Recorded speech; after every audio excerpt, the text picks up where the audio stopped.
নমস্কার বন্ধুরা, আজ শেয়ার করব দুর্দান্ত স্বাদের গাঠি কচু দিয়ে ইলিশ মাছের একটি রেসিপি। ইলিশ মাছ যেভাবেই রান্না করুন না কেন এর স্বাদই যেন আলাদা। তবে খুব বেশি মশলা দিয়ে ইলিশ মাছ রান্না করলে এর স্বাদ কিন্তু নষ্ট হয়ে যায়। একদম পারফেক্টভাবে কম মশলাতে কিভাবে ইলিশ মাছ রান্না করলে এর স্বাদ গন্ধ দুটোই অটুট থাকবে সেই রকম একটা রেসিপি আজ আমি আপনাদের সাথে শেয়ার করব। তাহলে চলুন দেখে নেওয়া যাক আজকের এই রেসিপিটি। তো রান্নাটা করার জন্য প্রথমেই এখানে আমি নিয়েছি গাঠি কচু। কচুর গায়ে অনেক মাটি ছিল, তাই আমি কচুগুলোকে খুব ভালোভাবে পরিষ্কার করে ধুয়ে নিয়েছি। এবার এই কচুগুলোকে একটু কেটে নেব।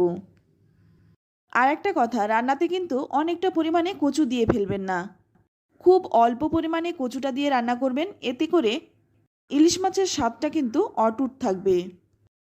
তো কচুর খোসাগুলো ছাড়িয়ে নিলাম। এবার এই কচুটাকে একটু কেটে নিচ্ছি। তো প্রথমে আমি কচুটাকে একটু লম্বা করে কাটবো। তো লম্বা লম্বা করে একটা কচুকে আমি 4 ফালি করে নিচ্ছি। তো আমি কিন্তু কচুটা লম্বা লম্বা করে কেটেছি, আপনারা চাইলে কিন্তু কচুটা গোল গোল করেও কাটতে পারেন, তবে আপনাদের পছন্দ মতো আপনারা কেটে নেবেন। তবে যেভাবেই কাটুন না কেন একই রকমভাবে কাটবেন। তো সমস্ত কচুটাকে আমি কেটে নিলাম। এখানে দেখুন আমি সামান্য একটু লবণ দিয়ে কচুটাকে খুব ভালো করে মেখে নেব। তারপর এইভাবেই 10 মিনিট রেখে দেব। আর যদি আপনাদের গলা ধরার সমস্যা থাকে সেটা কিন্তু একদমই চলে যাবে। তো কচুটা পাশে রেখে দিয়ে এখানে দেখুন মাছটাকে আমি কেটে নিয়েছি। যতটা মাছ রান্না করব ততটা মাছই আমি নিয়েছি। এবার এই মাছগুলোর মধ্যে দিয়ে দিচ্ছি লবণ, দিয়ে দিচ্ছি 1 চামচ হলুদ গুঁড়ো, আর দিয়ে দেব সামান্য একটু সর্ষের তেল। ইলিশ মাছ যদি টাটকা হয় সেক্ষেত্রে কাঁচা ইলিশ রান্না করলেই কিন্তু খেতে বেশি ভালো লাগে। তবে আমি আপনাদেরকে বলবো, যদি আপনারা গাঠি কচু দিয়ে রান্না করেন তাহলে এইভাবে কাঁচা ইলিশটাই রান্না করবেন, এতে করে ইলিশ মাছের স্বাদ গন্ধ দুটোই কিন্তু অটুট থাকবে। তো ভালো করে নুন হলুদ তেল মেখে এইভাবেই কিন্তু মাছটাকে 10 থেকে 15 মিনিটের জন্য রেখে দেব। অপরদিকে দেখুন যে গাঠি কচুটা আমি লবণ মাখিয়ে রেখেছিলাম সেটা কিন্তু আরও পিচ্ছিল হয়ে গেছে। আর যেহেতু অনেকক্ষণ লবণটা মাখিয়ে রেখেছিলাম সেজন্য কিন্তু কচুটাও অনেকটাই নরম হয়ে গেছে। এবার অপর একটা পাত্রের মধ্যে আমি নিয়ে নিয়েছি জল। এই জলের মধ্যে এবার এই কচুটাকে খুব ভালো করে কচলে কচলে ধুয়ে নেব। 3-4 বার জল পাল্টে পাল্টে কচুটাকে আমি ধুয়ে নিলাম। আর এইভাবে যদি কচুটাকে রান্না করা হয় তাহলে কিন্তু রান্নাটাও একদমই সময় লাগে না, কচুটাও তাড়াতাড়ি সেদ্ধ হয়ে যায়। এবার এটা পাশে রেখে দিয়ে অপরদিকে কড়াই গরম করে নিয়ে এর মধ্যে দিয়ে দিচ্ছি 1/2 চামচ গোটা জিরে। জিরেটা কিন্তু খুব সামান্য দিয়েছি, 1/2 চামচ জিরে দিয়েছি। এবার এই জিরেটাকে একটু শুকনো খোলায় ভেজে নিচ্ছি। তো শুকনো খোলায় ভেজে তারপর তুলে নিলাম। এবার ওই গরম কড়াইয়ের মধ্যেই দিয়ে দিচ্ছি 2 চামচ সর্ষের তেল। তেলটাকে প্রথমে খুব ভালোভাবে গরম করে নেব। তেলটা গরম হয়ে গেলেই এখানে ফোড়নে দিয়ে দিচ্ছি খুব সামান্য একটু গোটা জিরে। জিরেটাকে একটু ভেজে নিচ্ছি। তো জিরেটাকে একটু ভেজে নিয়েই এর মধ্যে দিয়ে দিচ্ছি 4-5টা চেরা কাঁচা লঙ্কা।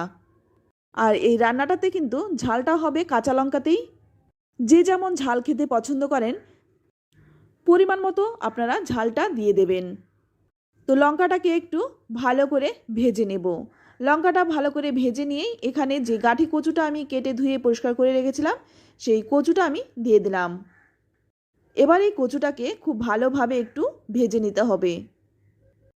তবে গাঠি কচুটা কিন্তু আপনারা সেদ্ধ করেও রান্নাটা করতে পারেন, তবে এইভাবে রান্না করলে এর স্বাদটা বেশি ভালো হয়। তবে আপনারা চাইলে কচুটাকে একটু ভাপিয়েও নিতে পারেন।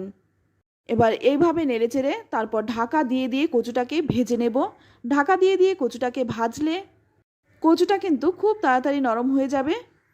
এবার এর মধ্যে দিয়ে দিচ্ছি স্বাদ মতো লবণ, আর দিয়ে দিচ্ছি সামান্য একটু হলুদ গুঁড়ো।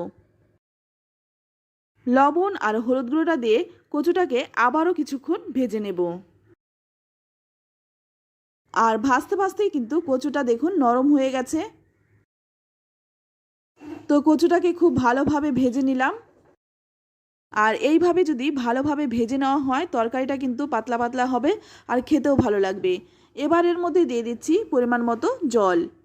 যে যেমন ঝোল খেতে পছন্দ করেন আপনারা আপনাদের পছন্দ মতো ঝোলটা দিয়ে দেবেন, তবে পাতলা ঝোলটাই কিন্তু খেতে বেশি ভালো লাগে।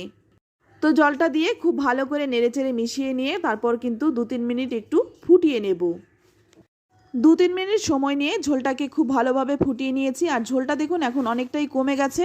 এবার ওর মধ্যে দিয়ে দিচ্ছি আগে থেকেই মেখে রাখা ইলিশ মাছগুলো। তো ইলিশ মাছটা দিয়ে এবার হালকা হাতে একটু নেড়েচেড়ে মিশিয়ে নেব।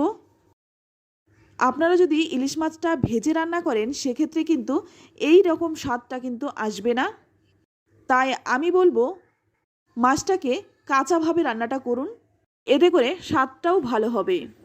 এবার এটা ঢাকা দিয়ে 5 মিনিটের মতো রেখে দেব। ততক্ষণে এখানে যে জিরেটা আমি ভেজে রেখেছিলাম সেটা একটু জল দিয়ে বেটে নিচ্ছি। অল্প মশলা বলে আমি কিন্তু শিলেই বেটে নিচ্ছি, তবে আপনাদের কাছে যদি ভাজা জিরের গুঁড়ো থাকে সেক্ষেত্রে সামান্য একটু ভাজা জিরের গুঁড়োটাও দিতে পারেন, তবে কাঁচা জিরের গুঁড়োটা দেবেন না, ভাজাটাই দেবেন। তো মশলাটা আমি বেটে নিয়েছি। অপরদিকে ঢাকনাটা খুলে নিলাম আর মাছগুলোও কিন্তু সেদ্ধ হয়ে গেছে, কচু তো ভাজতে ভাজতেই সেদ্ধ হয়ে গেছে। এবার হালকা হাতে একটু মাছটাকে উল্টে দেব। তো উল্টে দিয়ে এবার আমি যে মশলাটা বেটে রেখেছিলাম সেই মশলাটা ওপর থেকে একটু দিয়ে দিচ্ছি। তো মশলার মধ্যে আমি একটু সামান্য জল মিশিয়ে তারপর দিলাম। মশলাটা দিয়ে খুব ভালোভাবে নেড়েচেড়ে মিশিয়ে নেব। তারপর এইভাবেই কিন্তু আবারও 2 মিনিট ফুটিয়ে নেব। 2 মিনিট ফুটিয়ে নেওয়ার পর তারপর গ্যাসের আঁচ বন্ধ করে ঢাকা দিয়ে রাখবো যতক্ষণ না পরিবেশন করছি। তো বন্ধুরা আমি একটু পরিবেশন করে দেখিয়ে দিচ্ছি দেখতে কতটা সুন্দর হয়েছে, খেতেও কিন্তু অসাধারণ হয়। তো আমার মুখের কথাই নয়, আপনারা একবার হলেও বানিয়ে খান, তারপর খেয়ে আমাকে কমেন্টে লিখে জানান খেয়ে আপনাদের কেমন লাগলো। ভালো লাগলে একটা লাইক করবেন আর আপনার চেনা জানা আত্মীয় স্বজন সকলের সাথে রেসিপিটি শেয়ার করতে পারেন। আর এই বর্ষায় অন্তত একবার হলেও এই রেসিপিটি বানিয়ে খান, আশা করছি আপনাদের ভীষণ ভালো লাগবে। আর একটা কথা, হাইপ করতে কিন্তু একদম ভুলবেন না। তো আজ এই পর্যন্তই, আবারও নিয়ে আসবো অন্য কোনো নতুন রেসিপি। ততক্ষণ সকলেই ভালো থাকবেন, সুস্থ থাকবেন আর সকলকেই ধন্যবাদ।